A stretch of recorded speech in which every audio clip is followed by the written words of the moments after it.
কেঁচু সাৰ প্ৰস্তুত কৰি স্বাৱলম্বিতাৰ পথ বাছি লোৱা এখন গাঁও। গাঁওখনৰ প্ৰতি ঘৰ গৃহস্থই আৰম্ভ কৰিছে কেঁচু সাৰ প্ৰস্তুতকৰণৰ উদ্যোগ। ৰাইডঙিয়াৰ কেঁচু সাৰ উৎপাদন গাঁও প্ৰকল্প উন্মোচন। কেঁচু সাৰ হ'ল কেঁচুৰ দ্বাৰা জৈৱিক পদাৰ্থৰ পচন ঘটাই তৈয়াৰ কৰা এবিধ অত্যন্ত পুষ্টিকৰ পৰিৱেশ অনুকূল জৈৱ সাৰ।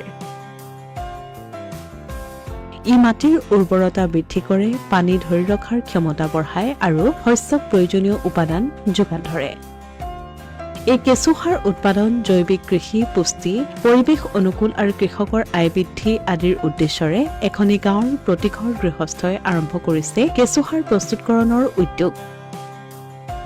কৃষি বিজ্ঞান কেন্দ্ৰ নগাঁৱৰ তত্বাৱধানত ৰাইডঙিয়াৰ নাহৰহটীয়া গাঁৱৰ ৰাইজে ঘৰতে থকা গোবৰ, পচন সাৰ আৰু আন আৱৰ্জনা ব্যৱহাৰ কৰি কেঁচু সাৰ প্ৰস্তুত কৰি স্বাৱলম্বিতাৰ পথ বাছি লৈছে।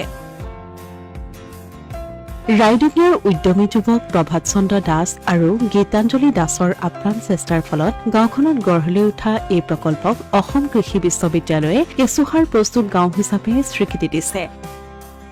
অসম কৃষি বিশ্ববিদ্যালয়ৰ সম্প্ৰসাৰণ শিক্ষা সঞ্চালক ড মনোৰঞ্জন নেওগে মাংগলিক কাৰ্যসূচীৰ মাজেৰে এই ৰাইডঙিয়াৰ কেঁচু সাৰ উৎপাদন গাঁও প্ৰকল্প উন্মোচন কৰে। আজি যিখন আমি গাঁৱলৈ আহিছোঁ, এখন এডপ্টেড ভিলেজ, তেওঁলোকৰ ৰাইডঙিয়া গাঁও। তেওঁলোকৰ লগত আমি এটা কাম কৰিছে, কৃষি বিজ্ঞান কেন্দ্ৰই এটা বস্তু দিব বিচাৰিছে যে কমোডিটি ভিলেজ বনাবলৈ কাৰণে চেষ্টা কৰিছে। আৰু ইয়াত কমোডিটিটো হৈছে ভাৰ্মি কম্পোষ্ট।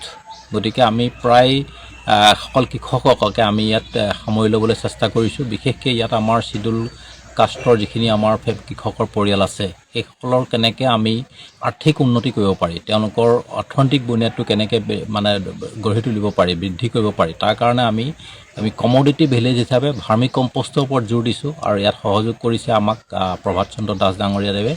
আৰু তেখেতৰ নেতৃত্বত আমাৰ গোটেই কৃষকসকল ওলাই আহিছে, কেনেকৈ যুৱক কৃষকসকলক এই যিটো আমি ব্যৱসায় ভাৰ্মি কম্পোষ্ট ব্যৱসায়িক ভিত্তিত কেনেকৈ কৰিব পাৰোঁ, তাৰ কাৰণে আমি চেষ্টা কৰিছোঁ। এতিয়া গাঁৱত যথেষ্ট পৰিমাণৰ ৱেষ্ট মেটেৰিয়েল থাকে, বিশেষকৈ ভীমকলটো আমি খোৱাৰ পাছত যিখিনি ৱেষ্ট মেটেৰিয়েল আমাৰ গা গছডাল গুচি যায়, সেই গা গছডালৰ পৰা কাটি আমি কেনেকৈ অন্য গছৰ পৰাও তেনেকৈ আমি কেনেকৈ কৰি কেঁচা সামগ্ৰীখিনি লৈ ভাৰ্মি কম্পোষ্ট আমি কৰিব পাৰোঁ।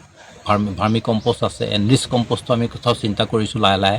গতিকে যাৰ কাৰণে আমি এতিয়া অৰ্গেনিক ফাৰ্মিঙৰ কাৰণে এইটো এটা ভাল ইনপুট হ'ব যদি আমি এইখিনি কৰিব পাৰোঁ। আৰু মই তেখেতলোকক এটা বস্তু কৈছোঁ যে এইটো কৰাৰ পাছত অৰ্গেনাইজ যদি কৰোঁ, তেতিয়া মাৰ্কেটিং কৰাৰ সুবিধা হ'ব। আমি গোটেই গাঁওখন যদি কমোডিটি ভিলেজ হিচাপে যিখন ভাৰ্মি কম্পোষ্ট ভিলেজ হিচাপে ঘোষণা কৰিব পাৰোঁ, তেতিয়াহ'লে আমি অৰ্গেনিক যিটো অৰ্গেনিক ফাৰ্মৰ চ'ৰ্চ হিচাপে এইটো কাম কৰিব ভৱিষ্যতলৈ। আৰু ইয়াত মাৰ্কেট এটা গ্ৰুপে ধৰক গ্ৰুপ ৱাইজ যদি আমি কৰিব পাৰোঁ, অৰ্গেনাইজ কৰি পেলাই গ্ৰুপ ৱাইজ এটা গ্ৰুপে ধৰক ভাৰ্মি কম্পোষ্টখিনি প্ৰডিউচ কৰিলে, এটা গ্ৰুপে ইনপুট যিখিনি আমাৰ মানে পেকেজিং কৰিলে, এটা গ্ৰুপে যদি মাৰ্কেটিং ছাইডটো চায়, তেতিয়াহ'লে আমাৰ গোটেই মানুহখিনি আমাৰ কৃষকসকল ইয়াত আমাৰ জড়িত হৈ পৰিব আৰু এটা উদ্যোগ মানে লাহে লাহে এইটো এটা ব্যৱসায়িক মানে উদ্যোগলৈ পৰিণত হ'ব। অনুষ্ঠানটিত কৃষি বিজ্ঞান কেন্দ্ৰ নগাঁৱৰ মুৰব্বী ড ভৱেশ চন্দ্ৰ ডেকা, ভূমি বিজ্ঞান বিশেষজ্ঞ দীপেন চন্দ্ৰ নাথৰ লগতে প্ৰগতিশীল কৃষকসকল উপস্থিত থাকে। কৃষি বিজ্ঞান কেন্দ্ৰ নগাঁও আজি কিছু বছৰৰ পৰা বুলি ক'ব পাৰি, ইয়াতে বিভিন্ন পৰীক্ষণ আয়োজন কৰিছিলে কেঁচু সাৰৰ ওপৰত, আৰু তাৰপিছতে প্ৰদৰ্শনীমূলক কেঁচু সাৰ কৰা হৈছিলে। আজিৰ দিনটোত আমাৰ মাননীয় কৃষি সম্প্ৰসাৰণ সঞ্চালক অসম কৃষি বিশ্ববিদ্যালয় ড মনোৰঞ্জন নেওগ ছাৰ আহিছিলে, আৰু তেখেতে আজি এই গাঁওখন ভাৰ্মি কম্পোষ্ট ভিলেজ মানে কমোডিটি ভিলেজ হিচাপত আজি উদ্বোধন কৰি গ'ল।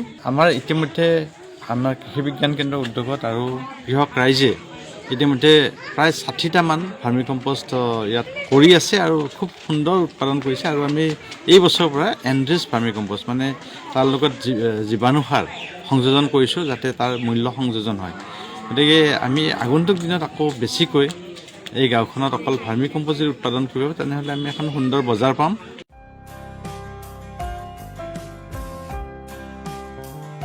অসমীয়া প্ৰতিদিন ডিজিটেল সংবাদ নগাঁও।